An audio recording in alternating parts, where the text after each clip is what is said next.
Oh, change.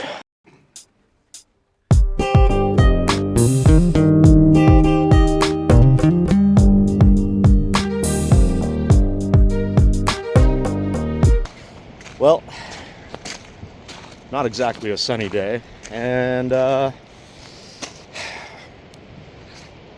we're here for a change. I won't call it a mistake, but because that's not really the case. You know, this was well designed. There was a lot of thought put into this. That means we got to take a few things apart. Fortunately, there's a stacking joint right about there somewhere. So stacking joint over, we'll haul that off, extend the footing out. Hopefully we can put everything back together. We'll see what happens. Well, the good news is it cleared off and the sun kind of came out. Right here, we're getting our extended footing cleaned off, getting it prepped. You have to get it cleaned off so we can snap the line. We want to ensure that the structure still is square. One great thing about the fast foot is it actually keeps those forms clean. So the 2x6 that we're going to be pulling out here, we're going to be able to reuse those in the structure above. Anything that's, you know, reasonably clean, we'll reuse it. A little bit of a pain to get that inside form cleaned out, but hey, we got it. Getting everything cleaned off, blowing it off, ready to snap some lines here. With some lines snapped, we're ready to put the cleat on. I'm using poor man's Tapcons, so essentially a tie wire and a nail, just not pounding the nail all the way home. And, you know, we're just about ready to hopefully, hopefully, it actually wasn't that bad. Relatively speaking, we were able to snap everything back together, get it on top of our rebar canes correctly, and all in all, it worked fairly well. Was it perfect? No, but we got it done. Starting to put our wall back together, essentially building off the corners back towards our stacking joint. And, you know, overall, this wasn't that bad of a fix. The block going back together, we're also starting to get some of our braces inside, getting stuff ready, and essentially just getting the rebar around, getting it back together. Down at the workshop wall, I'm getting some stuff sorted out for essentially the center wall. Going along, getting some form lock in. We're getting everything kind of just snapped together, put back together, form lock in. Now it's time to start thinking about that dividing wall between what will essentially be the backfill of the garage and the workshop.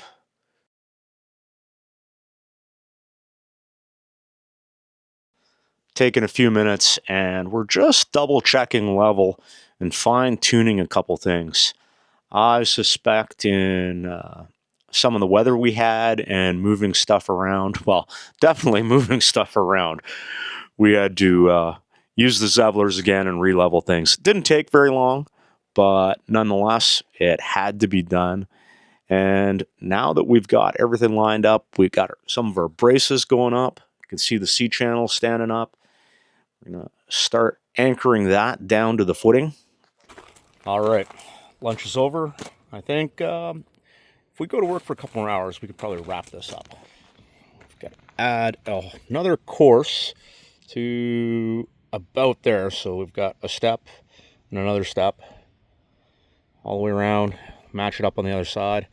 And we've got a through wall, a center wall that we'll have to tie in, and we've got to use our Nudura T-straps to pull that together. But if I could get that course on, get our bracing on down below where we're going to be 4 block high, that would be awesome. We'd be pretty much ready to pour then. I'd be happy with that. I think we could call it a day at that point. And with everything fully leveled up, obviously we had to re-level things because, well, when you move things around, sometimes things get out of whack. So the foundation re-leveled. We're going to start getting some of our channel up. Right here, you can see that Jaron is starting to stand some channel up, taking a little bit of instruction from Kelsey, and we're going to start getting those up and get them anchored down to the footing. We're all aware of the little footing mishap we've had, but we've still got bearing on this center wall, and it's, I won't say it's not structural because that's not correct, but there is no real weight here. So we're going to be a little off center on our footing, but the footing is still massive for any load it's going to take. But we're going to have a wall come across here, so we need to use T-forms. And way back when Nudura used to be all about the T-block, we don't have to use a T-block anymore. We can use a T-form, so we can use the regular standard block, butt them in here. In this case, cut out a 6-inch cavity, and then we can lock our block right tight against there with these forms. Essentially, this guy here is going to hook on a rebar. We'll pull it along, screw through these wonderful holes into the block, and that will hold it nice and tight. A little bit of spray foam if need be to tighten things up. But let's get this done.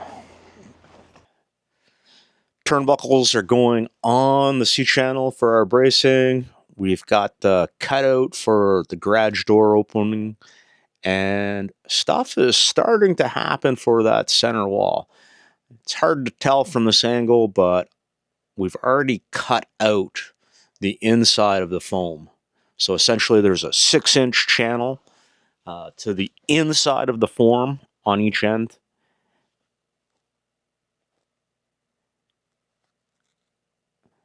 And now we've got the braces started on that wall that were a couple block high. Just rinse and repeat. Set your block, set your rebar, form lock when necessary, more block, more rebar, more form lock. And we can't really utilize the metal braces down below. So you can see here, we're just using some 2x4 and essentially making our bulkheads, putting everything together, bracing it off nice and straight.